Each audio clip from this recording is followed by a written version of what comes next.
Encounter technical issues during the broadcast, please call the Oregon Studio hotline at 336-831-0864. Station's your final time cue will be with 15 seconds until airtime. Mark, 15 seconds until airtime.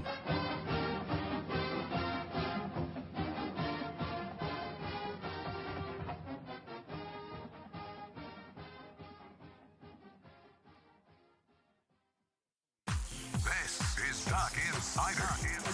Duck's gonna pick it up, and here we go. Chuck, how about that? Score. How about that? Oregon repeats as the Pac-12 champion. Omarui for three. Yes! Oh, and a steal and slam for Williams. Duarte to the basket. The slam. For the third time in the last 5 years, the Ducks are Pac-12 champions. Outright champs. Foley three. Goal! Foley ball. Left wing. Pow. Yeah, boom, boom. Regular season champions, and now Pac-12 tournament champions. Welcome to Duck Insider. We're just getting started.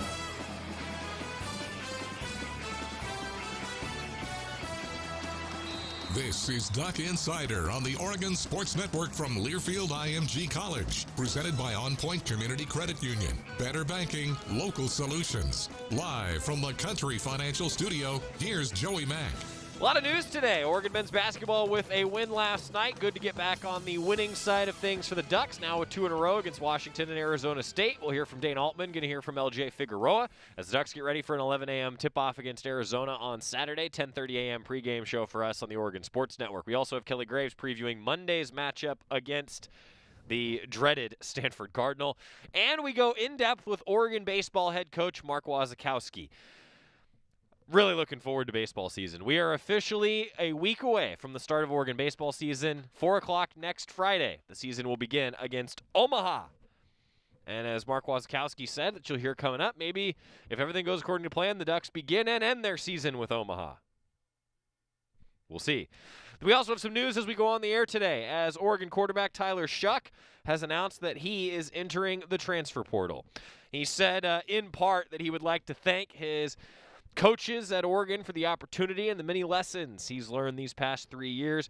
Shouted out to a number of members of the support staff, and as well as the strength and conditioning staff, athletic trainers, and all of the academic staff as well.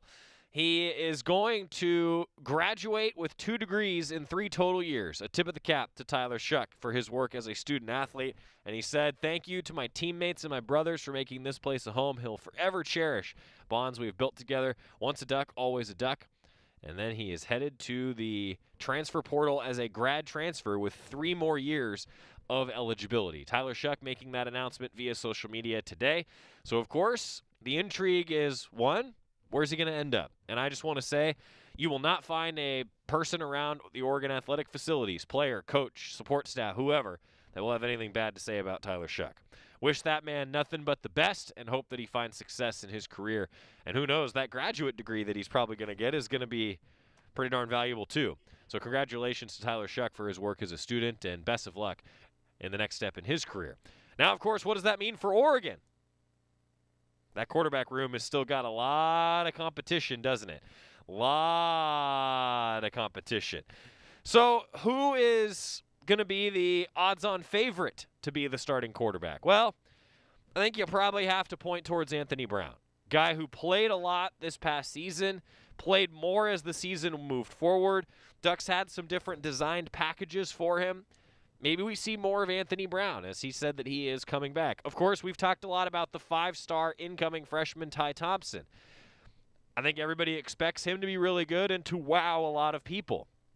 There's also guys like Jay Butterfield, Cale Millen, who is now moved on, right? I mean, that quarterback room, though, has still got a lot of competition.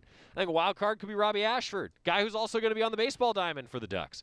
So right now, I think you're looking at Anthony Brown, you're looking at Jay Butterfield, you're looking at Ty Thompson, you're looking at a guy like Robbie Ashford. And I think you look up and down that roster and you think, boy, there's a lot of competition there. So we'll find out. Spring football can't come soon enough, as the Ducks are in their off-season conditioning program now. But the quarterback competition is open. You know, I was talking with a colleague earlier today, like, when was the last time the Ducks had this open of a quarterback competition? Marcus Mariota, Brian Bennett, I think that might be the last time there wasn't, like a bona fide odds-on favorite to have a starting quarterback in. It's probably then. It was probably the Bennett-Mariota spring game. I still think that Oregon's got a lot of talent in that room, and wishing Tyler Shuck nothing but the best. Competition at quarterback, though. How many times will Mario Cristobal get asked about the starting quarterback position before the season opener in 2021? Scott Phillips says over 100. I think that it's probably going to be. Now the question is, how often does he get asked about it in like media interviews versus how often does he get asked about it in donor functions and all these sorts of things. I think in media interviews, he's going to get asked about it at least probably like twice per press conference from here on out, right? So on average, coach will probably speak maybe, 5 times usually in a spring football slate. Then he'll probably be once a week, twice a week during fall camp. Are we including like tweets? No. Nobody tweeting. I don't think we count tweets. I think public forum, public setting. How many times does he get asked about the quarterback battle? What does everybody think in the comments today? How many times does Coach Cristobal get asked about the quarterback battle between now and when a starting quarterback trots out onto the field at Autzen Stadium? Jeffrey asking, will we be at Autzen this next season? I hope so, guys. Everybody who's tuning in, God, I hope so. I wish that I could answer that question. Dave asked yesterday, what's the plan for Olympic trials coming up at Hayward Field, or will there be fans? And I hope so, everybody. I wish I had an answer, and I just hope that we're moving in that direction so that everybody can be back celebrating at Autzen Stadium together. 894 times is what Devin says. That's a lot. That might be that's like if you include people tweeting at him and donor functions and media interviews, and he's probably going to get asked about it quite a bit though. I think probably 100 times between now and various interviews that he does throughout the weeks. I think that he'll get asked about it at least twice per interview, because it's not just, do you have a starting quarterback yet, right? There's a lot of ways to ask that question. It's, hey, how's Anthony Brown performing? Or, hey, how's Ty Thompson performing? That's kind of a question about the quarterback battle, right? That's about who's the starting quarterback going to be. I think he's going to get asked about it a lot. So Tyler Shuck, moving on, and wishing him the very best of luck. Anthony Brown, Ty Thompson, Jay Butterfield, Robbie Ashford.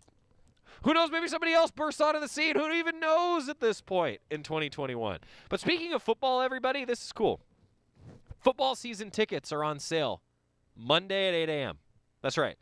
Got an email from Jason Harris, who's in charge of Oregon tickets. Monday, 8 a.m. Fans can visit goducks.com/FBTix, FBTIX, to get to the purchase page. There will be a button added to the page over this coming weekend. So those of you who are trying to jump in ahead of time, I know you. I'm talking to you, some of my buddies from college. Season tickets will start at $376, and fans will also be able to utilize, and this is really cool, I actually looked at it myself, fans will be able to utilize a 3D seating map of Autzen to personally select the seats they want when you're buying online. So we are officially into season football ticket time. This is going to be crazy. Now, here's one other thing to note. If you guys go to the website, the goducks.com/FBTIX, coming up on Monday at 8 a.m. when tickets go on sale, the new scoreboard that we are so excited to have all of you there to enjoy is visible for fans to see in the map. So if you're wondering, like, well, where I kind of want my seats now to be like so I can see the new big scoreboard, I get it. Nobody was more excited about the scoreboard than one Mike Jorgensen. Jorgie was stoked because in his position in the broadcast booth, let me paint you all a picture, okay? His position in the broadcast booth, he's like over to the left side of the booth compared to Jerry, who's on the right. So he's looking at Jerry, and when he's looking at the field, there's actually frosted glass between, and then, of course, we have that picture ready to go from 19 whenever that was. So there's frosted glass to Georgie's left. So he has to actually lean his head out the window to see the old scoreboard. Now the brand new scoreboard, it's like he has his own private TV that's in his line of sight all the time. Nobody was happier about the new scoreboard than one Mike Jorgensen. So fans, you all are going to be able to see that too when you go and get ready for football season tickets. Monday at 8 a.m. is when things are getting going. All right, there's our football note. Men's basketball, nice win against Arizona State, hon. And to be honest, the Ducks spread the wealth in their win over Arizona State. Final was 75-64. Ducks shot 42%, held Arizona State to 33% shooting. They got Arizona coming up at 11 a.m. tomorrow. Ducks really did spread the wealth, though. And they had 4 guys that scored in double figures. Chris Duarte had 18 in the first half, didn't score in the second half, but had 3 steals in the second half. Overall, Richardson, Omarui, Duarte, Figueroa, all in double figures. Gotta like that. You really, really gotta like that. And now I think as we move forward in the season, you're going to see more games like that, where when Oregon has everybody ready to roll, they're going to be pretty darn good. Benjamin, you're just joining us. We did talk about Tyler Shuck, wishing him the best. And Tobiah, the block from Frank. That's right. Frank Kepnong. Did you guys see that? If you didn't see the highlight, you need to find it. I mean, I had a lot of fun calling it. I mean, he swatted that thing. It was like a long 2. He swatted that thing to half court, and that to me wasn't even the most impressive part of the block by Kepnong last night. You know what the most impressive part was? That he blocked it, and then he dove on the floor toward midcourt to try to take the ball and get possession for the Ducks. He didn't sit there and, like, celebrate the block, like, oh, yeah, I just swatted that guy, right? He dove trying to get the ball from Arizona State in the midst of that play. That's what I love about Frank Kepnong, and that's why I think he's going to be a great, great player for the Ducks moving forward. Now, I will say this, though. I don't think the Ducks fired on all cylinders. Arizona State coming into that game was -9 in rebounding margin. Sun Devils out-rebounded the Ducks by 1. Arizona State's one of the worst rebounding teams in the conference, if not the worst, actually. So they're still not firing on all cylinders, these Ducks aren't. What's it going to take for them to fire on all cylinders? I think just more time. More games. And that's what we're going to see coming up at 11 a.m. against Arizona. Ducks are really in a fight right now, and they are going to have to win a few more games to keep pace in the conference standings. And remember, the conference standings are going to be a little bit weird this year because it's not just about your total wins and losses. It's about your winning percentage. Well, the Ducks and Arizona State were actually the 2 teams in the conference that had played the least number of Pac-12 games so far this season. And the Ducks won the battle of the most postponed games bowl, I guess. USC is at 10-2. UCLA is at 9-3. They lost last night, by the way. Colorado's at 10-4. And then the Ducks are at 6-3. And the Ducks are actually ahead of Stanford in the standings, who are at 8-6. Ducks are at .667 on the winning percentage. Stanford's at .571. And Devin says Duarte didn't look like his ankle was bothering him at all. Yeah, you're right, because he started out 6 for 6 shooting in the game. Chris Duarte was about as hot as you could get. So the Ducks are currently sitting in 4th place with a matchup with Stanford in front of them. Maybe the Ducks are able to make up at least one of those games against UCLA. They only were scheduled to play USC once this year. Maybe they're able to make that game up.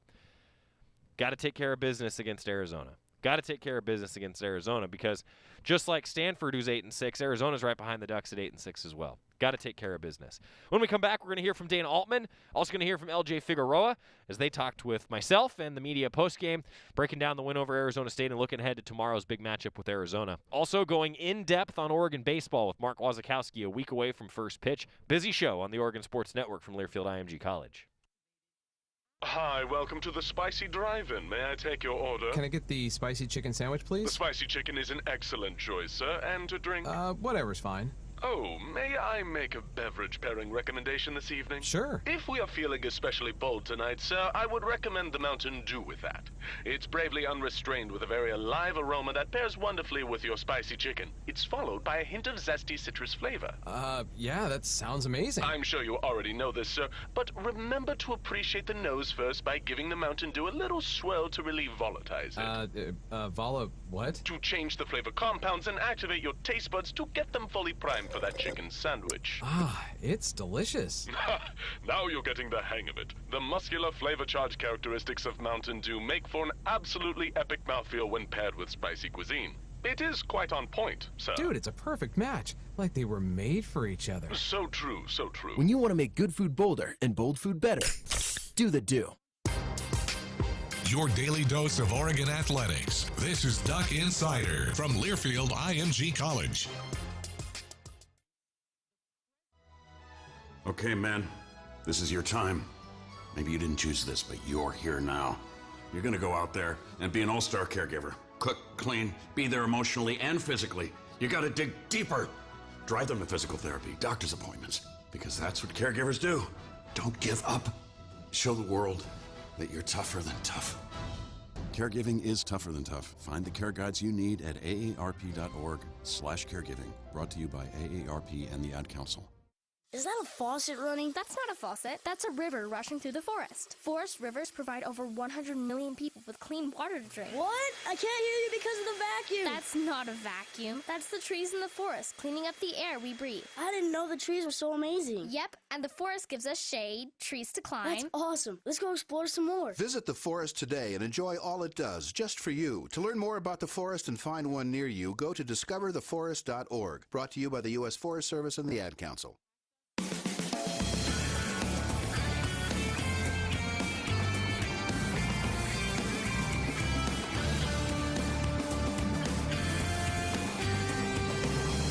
Joey Mack welcoming you back to Duck Insider, presented by On Point Community Credit Union, live inside the Country Financial Studio. Oregon softball has just moved to 2-0 with their start to the season today. They got rolling this morning. If you're live with us in the 1 o'clock hour, Oregon volleyball also in action for a midday matinee and looking like potentially sweeping Arizona. Good start to the weekend for the Ducks. Meanwhile, men's tennis, a quick update for those of you tuning in. Men's tennis has announced that they are postponing this weekend's matches due to potential hazardous weather. Many of you probably saw that I-5 was closed at times yesterday. I actually don't know if it's still closed in certain spots because it's been changing so often. But so men's tennis was supposed to play Portland and Washington. Those matches have been rescheduled to next weekend. February 17th, the Ducks will play Portland at 3 o'clock for men's tennis. And February 21st, the Ducks will play Washington at noon, which is too bad because I know Neil Sheelander, after talking to him on the show, head coach for the men's tennis team, was pretty darn excited that it was Husky week. GoDucks.com/community hero program. Head there, nominate somebody that deserves it. You won't regret it. It's worth your time. GoDucks.com/community hero program. Thanks to our friends at First Interstate Bank. Dana Altman, I talked with him post-game about the Ducks' 11-point win over Arizona State and a little bit of a look ahead to this matchup with Arizona at 11 a.m. coming up tomorrow. Here's Dana Altman. 22 assists on 28 made field goals and really spreading the wealth with 4 players in double figures. An overall nice effort offensively. No, I thought our ball movement was a little better. I thought we did some good things against their pressure, only 12 turnovers. Really the only area disappointed in just the defensive rebounding, which has been a problem for us. We don't block out very well, and they had 20 second chance points. But other than that, points off turnovers, points in the paint, we did a lot of good things. We hit the 7 of 8 free throws. So again, a lot of good things, just a little disappointed, with the rebounding numbers. Chris Duarte sure was hot early, Coach. 18 points in that first half. I didn't score in the second half, but still got you 3 steals in that second half. Had to be good to have him back out there. Oh, it sure was. And, he did a tremendous job getting himself ready. He was in the training room ever since last Thursday. He'd been in there every day for a week, and tried going a little bit yesterday and said he thought he could go. And yeah, the hot start he got, again, I don't want these guys to think they don't have to practice all the time, but I think he hit his first 7 shots. So without practicing, he really did a great job. Thought it was great to see LJ Figueroa go 4 of 7 from 3, Coach. Big reason why you guys were able to hit 12 and shoot 40% from beyond the arc. No, he needs to get it going. He's a good 3-point shooter. We've seen that in practice. I thought he worked really hard this last week. We told him that if he's going to take those threes, he's going to have to start hitting a few more in the games. And I thought he really focused and did a better job. But I thought it was a big lift when he hit a couple of those in the second half. Duarte didn't look hobbled at all out there in the first half. Were you surprised at just how good he looked and how good he moved? Yeah, I was. Again, with no practice, I didn't know what to expect. But I really, he got warmed up. He said he felt great, and then that hot start, I was reluctant to take him out because he was shooting it so well. But he did get a little tired there before the end of the first half. I kept him in there too long. And then he took a long break in the second half, just because the other guys were playing well. And then, he's a really good free throw shooter, so I wanted him in there late, to get fouled. But, he did a very good job, very good job. Dana, and I realize with Infali out for the season, it's hard to say this, but being that you didn't practice together as much, and this is the first game that you've had all these guys together, is this really the first true display of what this team's potential is? I mean, is this what you envision, you hope you see on an every night basis here in these last 6-7 games? Well, James, what I'm really excited about is, we didn't hit on all cylinders. Eric, hasn't practiced and hasn't done much. He showed that, although he went and got 9 rebounds. Amari and Jalen weren't quite sharp offensively, but I liked what they did defensively and handling the ball. Amari had 3 assists, no turnovers. Jalen had 3 assists, 1 turnover. So although they didn't score, they did some good things handling the ball. But I think it's exciting because, we've got our team now. If we can keep everybody healthy, avoid any more pauses, I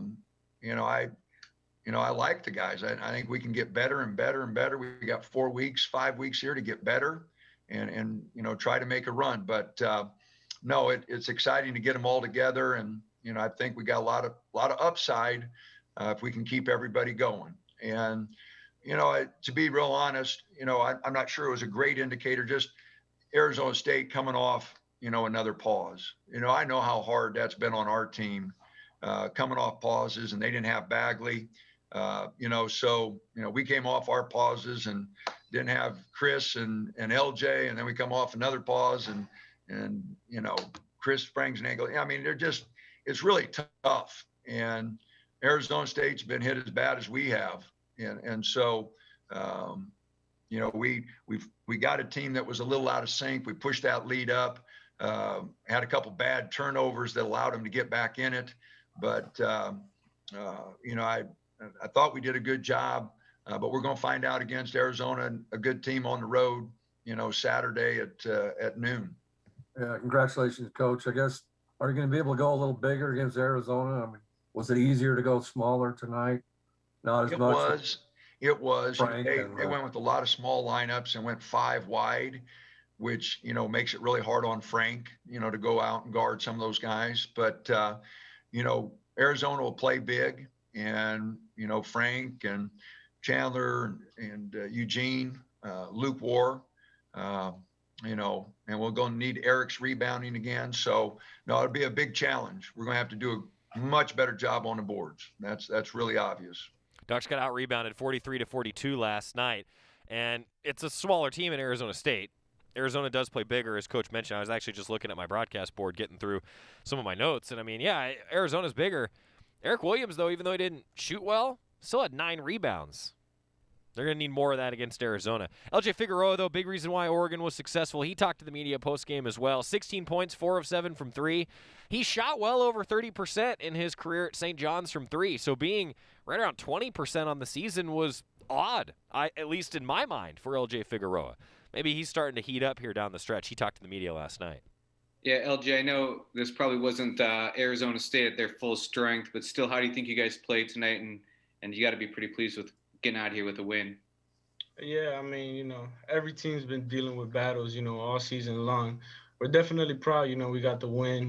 We're getting better game by game.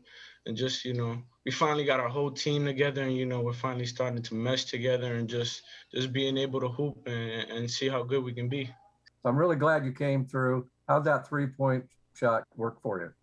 Coach always, I talked to Coach McKenna, the last couple of days, in practice, he tells me all the time, shoot or shoot. And to think about the color green in your head, think positive, just think green, green, green every time you shoot, just relax your mind and be, at the end of the day, you putting in the work, the time in the gym, it's going to come, especially, with the coaches we have and the confidence they build in me. LJ, it was the first game that all you guys were together and at full strength. And I realize Infali's out, so it's just shy of true full strength. But still, going back to even the off season, how much have you guys even really had a chance to work together? Because I realize even the last couple of days, Eric wasn't able to practice or Chris was limited in practice. So how much of you guys were you even able to practice together back in the summer or in November or anything? Is this really the first time that we're even seeing this unit together on the court? For sure. I mean, we've been used to it all year. Guys out with COVID, having a quarantine and just, next man step up. The good thing about this team, Coach always tells us, guys on the bench got to be ready because you never know what's going to happen, from the starters to the walk-ons. Coach always tells us to be ready. And it just feels good to have all the guys on the floor. Obviously, we're missing Infali, guys dealing with little injuries, but, everybody got to fight through it, and also dealing with COVID. It's just a battle, and as long as we stay together, we're going to be good. Yeah, LJ, I know what Coach thinks when he sees 22 assists on 28 made field goals, but what do the players think when you see that many assists? We feel good, we feel good. Everybody's touching the ball. We're playing defense. They beat us on rebounds, Coach always emphasizes, rebound the ball, rebounding wins games, So, guys, it's good that guys are thinking defense first and then getting the ball out to each other. I think that's when we're at our best, Everybody touches the ball. You don't know who's shooting it. One guy gets hot. Our point guard, Will Richardson, Amari, they do a good job of trying to find the hot hand. And, we're still getting better day by day to, just fill our games out. LJ Figueroa, good stuff, I think. Just honest, right? Ducks are still trying to hit that rhythm, hit that stride, and hopefully they will at 10:30 a.m. pregame show and an 11 a.m. start time for Oregon at Arizona tomorrow, televised on ESPN2. Going to switch gears. When we come back, you're not going to want to miss hearing from Mark Wasikowski, one of the most intense human beings I have ever had the pleasure of working with. And he's also a really fun interview. The Oregon baseball head coach previews the start of the season that is now a week away next on the Oregon Sports Network from Learfield IMG College.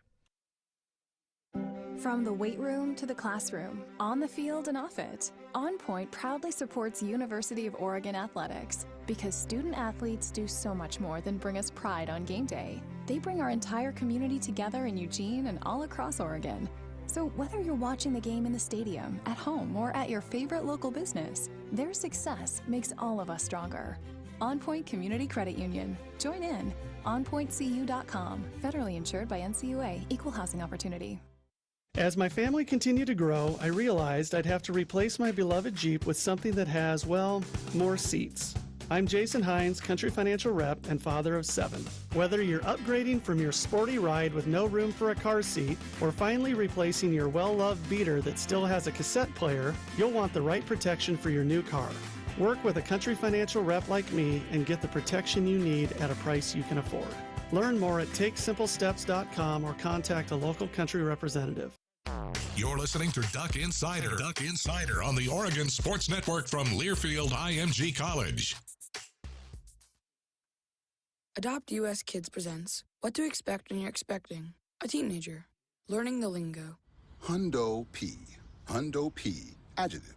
Short for being 100% sure or certain. As in, if we get a puppy, I'll Hundo P always walk it.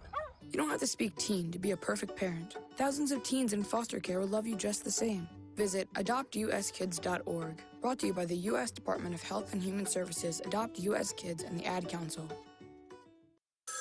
A ranger station. I'd like to report a bear hug. Okay. I put out my campfire and Smokey Bear hugged me. So you drowned the fire, you stirred it, drowned it again, and felt that it was cold? Uh-huh.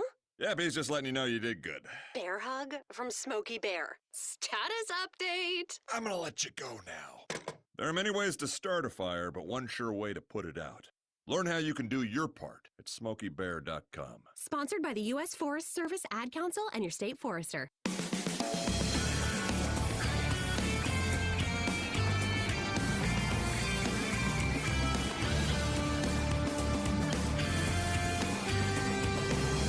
Before we talk with Mark Wasikowski, the other diamond sport, Oregon softball, it is a perfect game.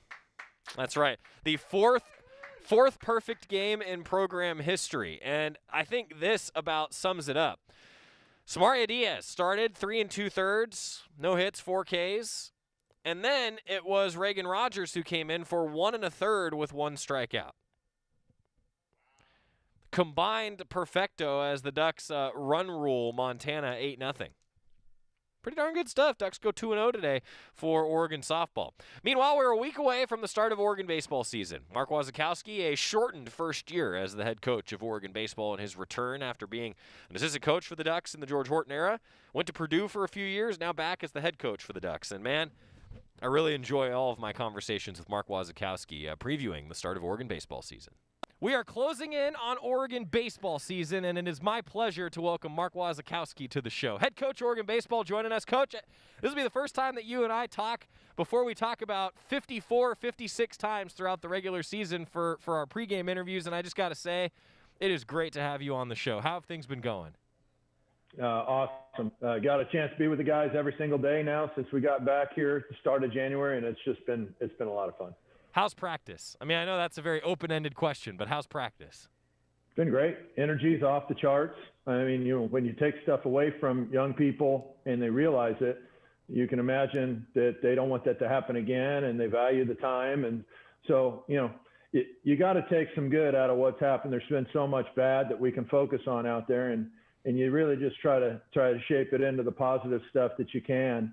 And these kids, they got a lot taken away from them. They lost a lot of development time. They lost a lot of gameplay time, so much. And, you can either sulk and hang your head or say, all right, well, it's another beautiful day and let's have a great day at PK.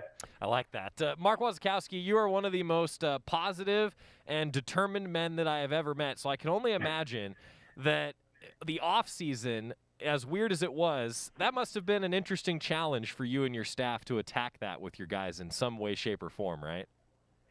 My staff was amazing. Coach Angier, Jack Martyr, unbelievable, in terms of the amount of hours that they put on in terms of being with those kids in Zoom calls, player development, what you need to do, what you think, just the player development, the discussions, Marcus Hinkle with the infielders, Brett Thomas bringing the tech and analytics piece into that was really big, because to have a player plan per guy involving development, but really involving the tech aspect of what that looks like too. I think we had a really good path towards what we did, and it definitely started with just those guys' desires and efforts to make it happen with the player, which, I can't thank them enough. Dial in for me, Coach, on what Brett Thomas is doing for your program. We touched on it a bit last year, but like a lot of things, we never got to see it take place over the course of the entire season. Tell fans a little bit more about what Brett's doing for the program. Well, he's in charge of player development. He's also in charge of basically the tech side of our operation. Well, so what's that mean? In time, it's going to mean there's a bigger vision as well. But still, right now, what that means is we collect data every single day on each player, and the data is so much to process that Brett has a staff, all volunteers, that work under Brett, and they collect this data, formulate it into certain spreadsheets, and then simplify it for the player to understand what it means. And so specifically, you're talking about if it's a hitter, you're talking about swing planes, you're talking about how long a kid's swing is on the proper plane of the pitch. Rotational acceleration, you're talking about all kinds of different metrics that hopefully end up to you're going to be a better hitter if you do some of these things. Same thing with the pitching. You get a chance to be able to see what the ball's doing as it's coming out of the hand, as it's going across home plate. What's the ball doing? Is it straight as a string that, hitters love to hit off of? Or has it got some sort of wiggle, sink? And then as a pitcher specifically is throwing pitches in a bullpen with Coach Angier, Coach Thomas can sync up the tech.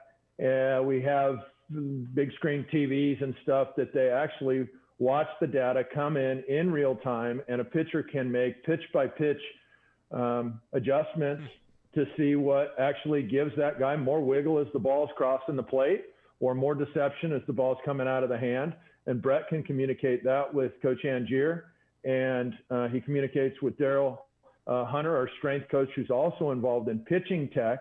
And those guys just meet, game plan it, give it to Coach Angier, and Coach Angier is kind of the guy that figures out how to use it or how not to use all that kind of data. As baseball has become more technologically advanced, I think we've seen that at the major league level. It's kind of trickled down. It's similar, I guess, like advanced stats, sabermetrics, I guess, in my opinion, Coach. Are you seeing that the next generation of baseball player that you're recruiting is taking to that technology and data maybe a lot faster than, say, 10 years ago, just because they've grown up with it around the game? Yeah, it's crazy. If, as a matter of fact, in their travel programs, they're using it on a regular basis in their training facilities. They're using it on a daily and nightly basis when they're going into hit or pitch. And so let's just take, for example, if we chose, and we haven't, we've chosen the opposite, but if we chose to discount the tech and not utilize it, it's real simple. The player would just say, thanks, but no thanks. I'm not interested in your school. And unless you can keep up with whatever the trends are in tech, that will be what recruits tell you. It's the biggest reason why we're having tremendous success in our recruiting for the years to come. It seems like each class as we go continues to get a higher and higher end talent and more higher and higher end talents. And it's probably because of, one, the efforts that Jack and Jake have made when it comes to recruiting, but also with how they're showing the young guys how we're using the tech, and that's exactly how they're using it in their training already. If we weren't that advanced, the kid would just look at us and laugh, and it would be like, going somewhere else. Fair enough. Mark Wasikowski, Oregon baseball head coach. We're closing in on first pitch Friday, February 19th, 4 o'clock. Omaha comes to town. Can I get a quick scouting report on Omaha as you guys prepare for the opening weekend? Yeah, we're going to try to start and finish our year with Omaha. How's that? I like that. Omaha. Hey, old club. Last time a full season was played, they were in the UCLA regional. They've got more guys in their dugout that have been to postseason play than the Ducks have right now. And so that's pretty strong right there. It's an old club. They're going to be picked to win their league. They've got some pitching depth that's good. They've got a real closer that's going to run it up to 94, 95 miles an hour with heavy sink. They're going to be a very good club. And although it's not a household name, it's a very good team that's had postseason success, and that's week one. So, I wish fans could come out and see the 21 Ducks that are going to get rolled out there on the 19th of February, but they can't on the live stream. And Omaha is going to be a very stout club. We're going to play them 4 times that weekend. On the live stream front, I can tell everybody that we've been doing a lot of setup, and there's a lot of sports going on, but we know that it's the only way to connect to fans. We're doing everything that we can to make the live streams as robust as possible. And those of you who have tuned into Oregon baseball live streams in years past, we take a lot of pride in what we do, and we'll do our best to make it as good as we possibly can. The rest of the schedule, Coach, tell us about how the schedule came together, some of your focuses as the schedule now takes shape and you guys head into an unprecedented season. Wanted to play more home games, wanted to play against people non-conference that were predicted to win their league, wanted to play a tough schedule, real simple. And so I think of our non-conference teams, 3 of the 4 of our non-conference teams are probably picked to win their leagues. Going on the road to play against a tough opponent was another one. This year it's UC Santa Barbara. We're going down there, and they're preseason ranked in the top 10, I think, in all the polls. I think the polls are going to be a little bit of a tougher job for the pollsters this year in the preseason stuff because they don't have anything to go off of last year. 15 games, pretty much max from last season. So what are they going off of? They're going off of a little bit last year, really going back 2 years and talking about recruiting classes that are already kind of, up there in the clouds. You never know how the recruits are going to show up and perform. And so, boy, I think those guys really have a tough run of it this year. We'll see how accurate they were by the end of the year, like we always do. But I think this year is going to be harder to predict up front. Tell us about your squad, Coach. Some of the leaders that immediately come to mind for you as you head into this season. Well, Kenyon Jovan's still here, people. I mean, my gosh, it seems like he's 107 years old. He's not. I'm very sarcastic with that. He's a motivated young man that wants to see the Ducks, in postseason play. And so he's one of the guys, you know, we're going to look to him, both pitching and hitting, you know, and he's an older guy. We've got a lot of older guys, you know, all the way through this thing. It seems like there's a lot of players that have been in Duck uniforms for a long time, which is good because I think that those guys are going to be a critical key to the season. I don't think teams that are super young this year are going to have an advantage at all.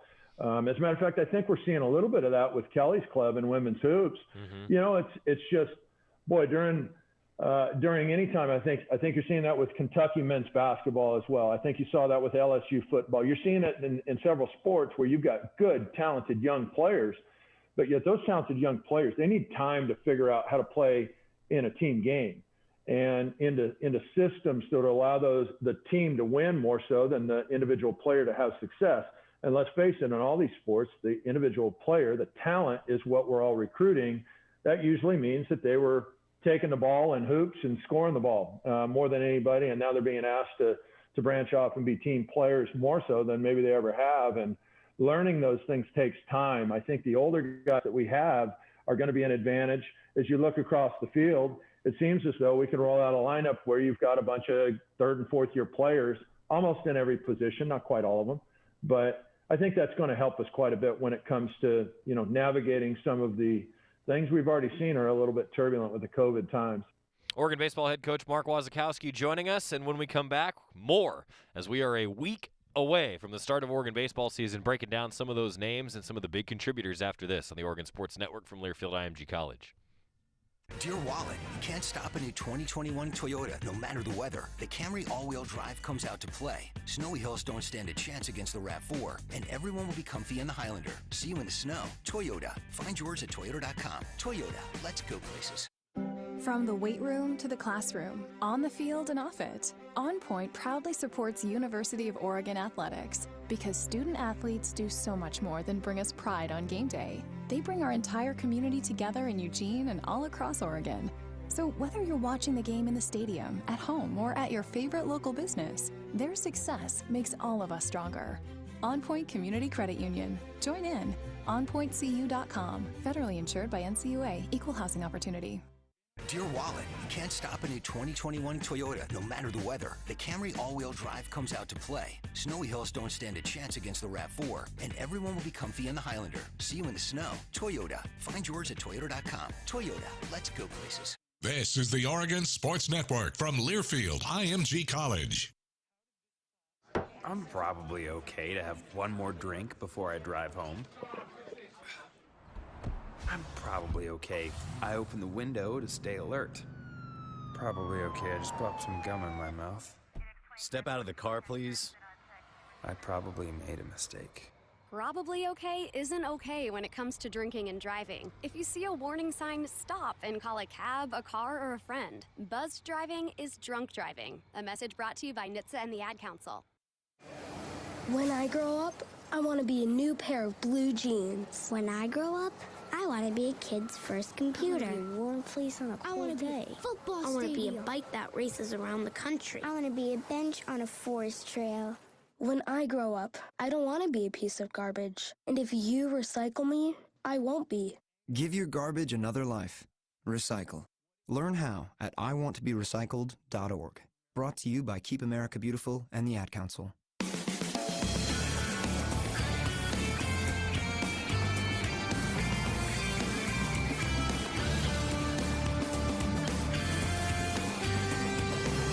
Welcome back to Duck Insider, presented by On Point Community Credit Union. Joey Mack in the Country Financial Studio, jumping right back into our conversation with Mark Wasikowski, talking Oregon baseball. On the Kenyon Yovan front, you mentioned that you're going to rely on him hitting and pitching. I mean, I'm so impressed with the way that he kind of had to reinvent himself early last season, hit the ball extremely well. So you anticipate he's going to be able to play both ways for you a little bit? We're going to get as much as we can out of Kenyon and however much he deserves. He deserves everything with the bat.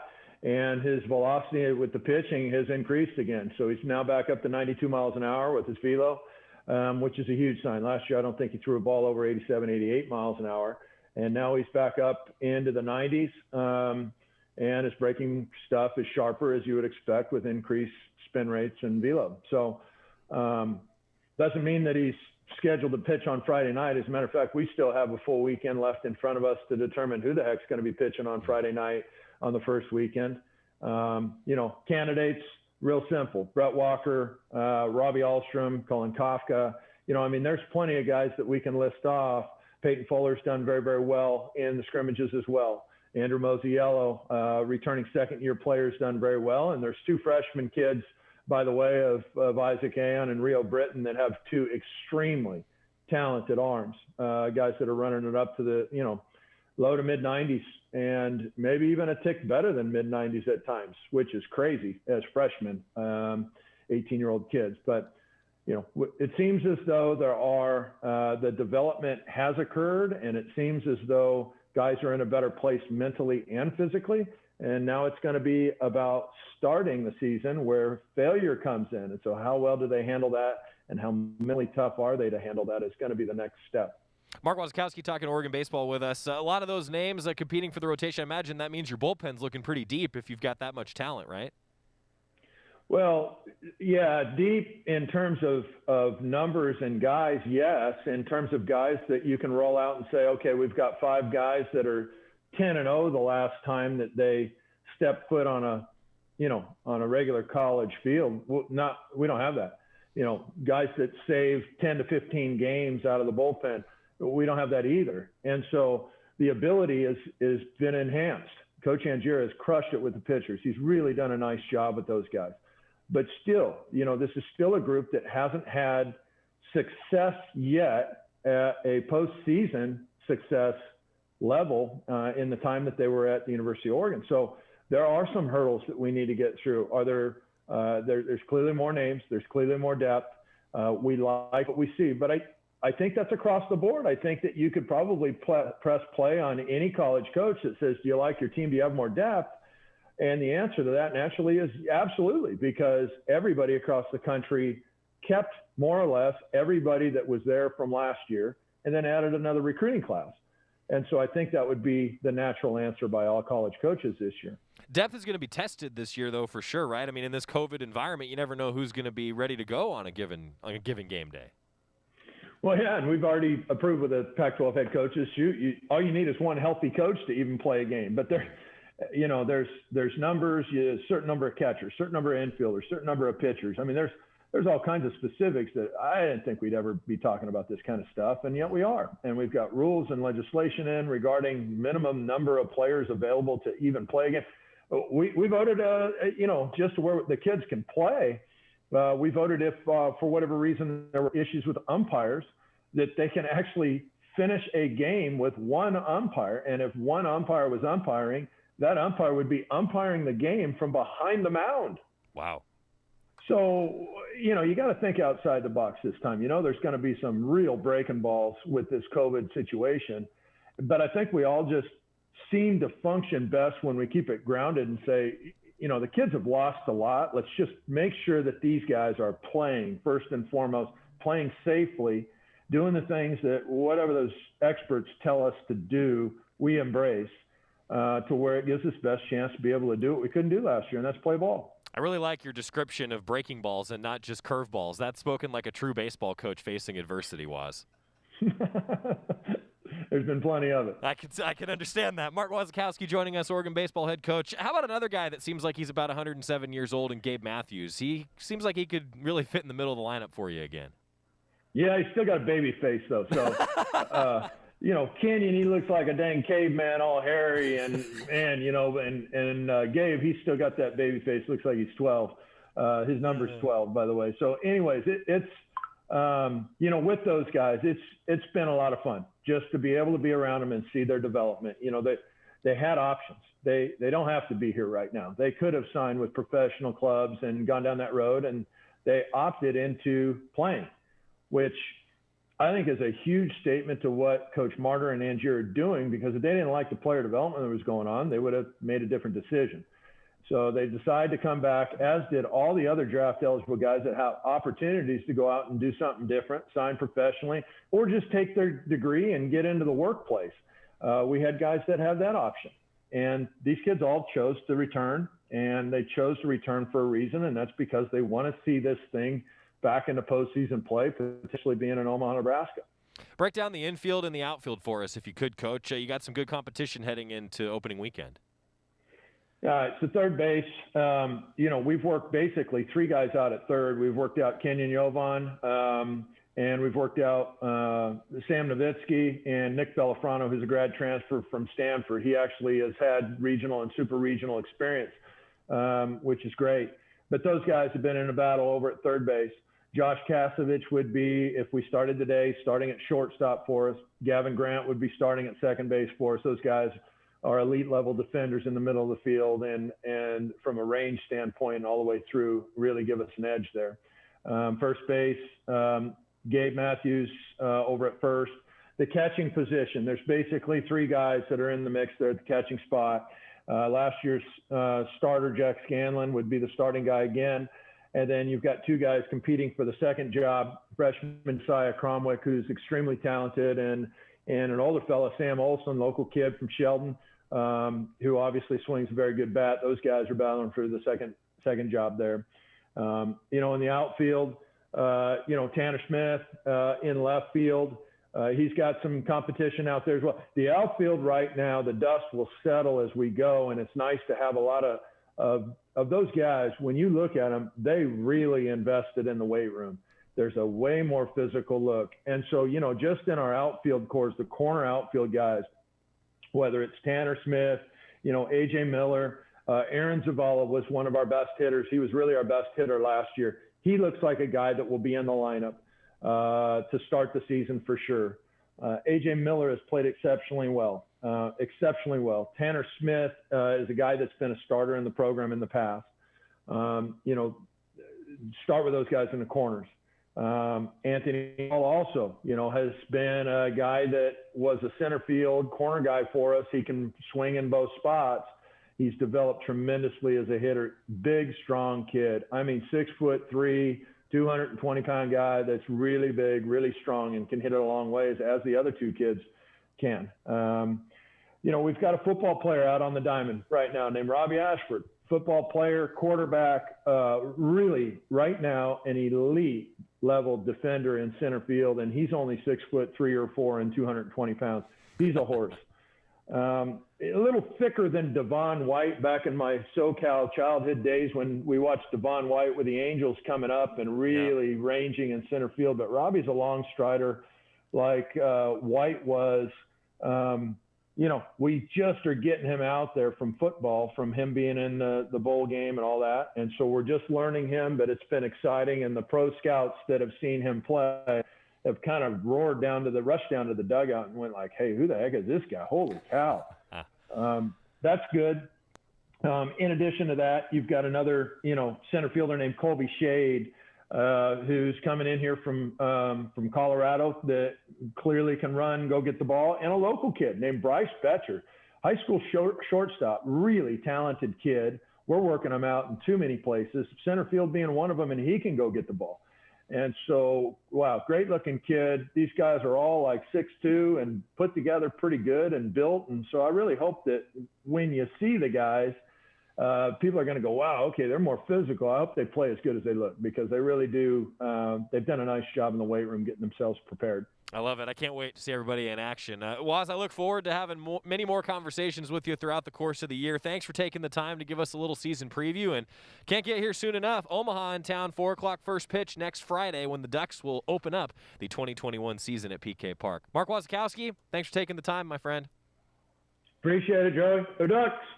Love talking to Waz. Going to really enjoy talking to Waz over the course of this entire season. And when we come back, the weekend preview, a lot going on in Oregon athletics. Finishing up the week after this on the Oregon Sports Network from Learfield IMG College. After 2 years of construction, my wife and I finally moved into our dream home. So when a bathtub fixture broke, causing major water damage, I was glad we had the home insurance protection we needed. How do you know your home is protected? Talk to a Country Financial rep like me, Nick Simon. We can help you understand your options and select coverages to meet your needs. Then if something happens to your home, you won't have any surprises. Need the right coverage for your home but not sure where to start? Visit TakeSimpleSteps.com or contact a local Country representative. From the weight room to the classroom, on the field and off it, On Point proudly supports University of Oregon athletics because student athletes do so much more than bring us pride on game day. They bring our entire community together in Eugene and all across Oregon. So whether you're watching the game in the stadium, at home, or at your favorite local business, their success makes all of us stronger. On Point Community Credit Union. Join in. OnPointCU.com. Federally insured by NCUA. Equal housing opportunity. More Duck Insider coming up on the Oregon Sports Network from Learfield IMG College. Whoa. The moment my son saw a redwood tree. It's huge! Is the moment I knew that for him, You can't even see the top of that thing. even the sky has no limit. There are some moments only the forest can inspire. Find yours at discovertheforest.org. Learn about forests near you and discover cool things to do when you go. Your moment is out there. Find it at discovertheforest.org. Brought to you by the U.S. Forest Service and the Ad Council. Jill, why don't you tell the class what you did this weekend? Well, my dad and I went in search of some magical minnows and found a zillion of them in the stream from our lookout rock. Then my sister and I escaped from an evil slug king and went back to my super twig fort for safety. Then we told stories till it got dark, and the Big Dipper led us all the way home. Wow. Where were you, Jill? We went to the forest. It's not that far away. Ask your parents to take you and your friends to the forest this week. It's closer than you think. Check out discovertheforest.org. Brought to you by the U.S. Forest Service and the Ad Council.